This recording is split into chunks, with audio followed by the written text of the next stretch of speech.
राष्ट्रवादी काँग्रेससाठी भविष्यात चांगली बातमी येऊ शकते। राष्ट्रवादीच्या नेत्या रुपाली पाटील यांनी हे विधान केलं। शरद पवार आणि पार्थ पवार यांच्यामधील बैठकीवरून त्यांनी हे विधान केलेलं आहे। राष्ट्रवादी काँग्रेससाठी भविष्यात चांगली बातमी येऊ शकते असं सूचक विधान रुपाली पाटील यांनी केलं आहे।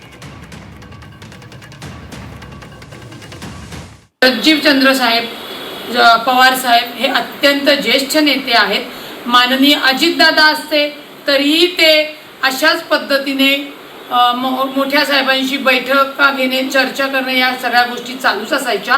आणि मला वाटतं कुठेतरी आजची ही बैठक काहीतरी महाराष्ट्रासाठी सकारात्मक, चांगली आणि राष्ट्रवादी काँग्रेस पक्षाच्या मजबूतीसाठी चांगली घटना म्हणा किंवा चांगली बातमी घेऊन येईल अशा आशा आमच्या सगळ्या कार्यकर्त्यांना वाटते।